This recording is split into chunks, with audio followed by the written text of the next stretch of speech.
Nicola Byrne, National Data Guardian.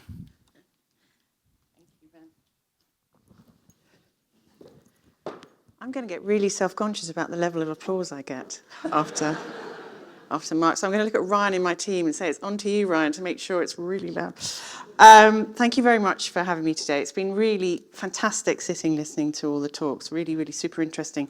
So I'm Nicola Byrne. I'm National Data Guardian for Health and Adult Social Care in England. Let me just get my notes up.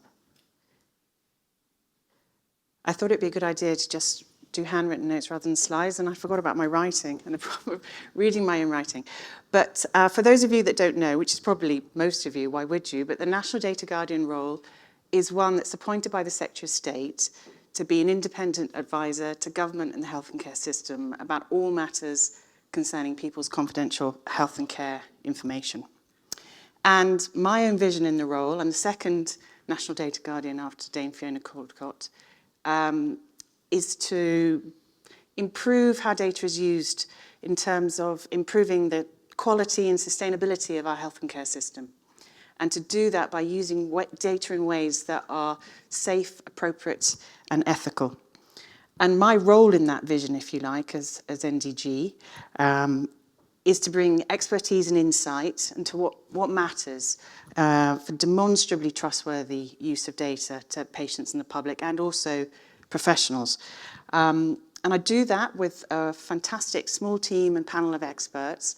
And we provide advice and guidance really based around the Caldicott principles for information sharing, but also this sort of, by now, quite significant body of empirical research about what really matters to people when it comes to using their data in ways that they can trust. And so we want people to feel confident that the confidentiality of their information is going to be respected, and that also it's only going to be used in ways that are for public benefit. So thinking more about this particular audience and the research focus of today, the messages I suppose I'd want to focus on, first of all, is to remember what health and data, not when you're working with people's data, to go beyond thinking about what it is to what it actually means and represents to people. And I think if you're someone lucky enough to have what we might say quite vanilla content in your medical record, it may be difficult to hold on to that sometimes. And I think it can be an act of imagination, really, I suppose I'm asking some of you to do, perhaps most of you to do. Sort of put yourselves in the shoes of someone that has chosen to share with their GP, perhaps information they've never told anyone else about the most sensitive things in their lives, whether that's how much they're drinking, their cocaine use, their sexual behaviors, mental health issues, or worries about perhaps abuse that might be happening in their lives. And so an act of imagination possibly for you, or perhaps not, to think, well, that's why this matters so much to people, the privacy of the information. But also, why it also matters to professionals, to the GPs that have a duty of care to their patients and need to feel confident if they enter information into a system that it's actually in their patient's interest in terms of what's going to happen downstream. So for all of us, even if we don't have particularly sensitive things, as it were, in our records, I think most of us still care, because the information comes from us and is about us, we will still care about how it's used. So both privacy and use, I think, are really important things to hold on to.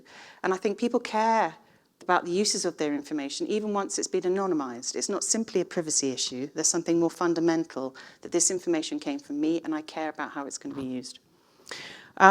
So what does a demonstrably trustworthy system look like? I think I sort of bracket that into two parts. And today, obviously, we've heard a lot about the sort of privacy side of things, having a platform that's credible in terms of its infrastructure and privacy and all the, I'll be the last person and probably the least expert person in the room to talk about why OpenSAFELY has people trust it. And I think it was already mentioned earlier, so I won't dwell on it. But our team, the National Data Guardian, was involved in a citizens' jury which showed that the public had the strongest trust in OpenSAFELY as a platform in terms of how data was accessed and the governance around that.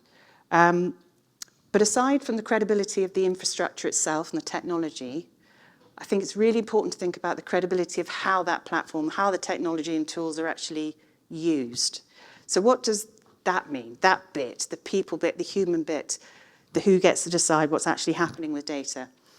And I'd want to take you there from thinking beyond what's the legal thing to do with this data to the question of what's the right thing to do. And I think what's the right thing to do with people's data, again, can be sort of broken down perhaps into two big ideas underneath that. And the first one being, what's the ethical thing to do? And I think the government data ethics framework, a cross-government framework, is as good as any. What matters in terms of ethical use? Well, transparency, accountability, and fairness, those all matter. So there's the ethical questions.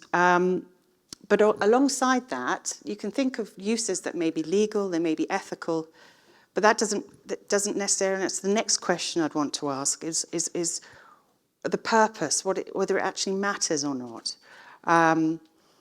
I think, as someone who's not an academic, as a clinician myself, and I should have said at the beginning, I'm still a practicing consultant psychiatrist in Maudsley, my experience from reading many a journal, not the BMJ, I should add, is that often one reads a paper and you think, so what? What was the point of that?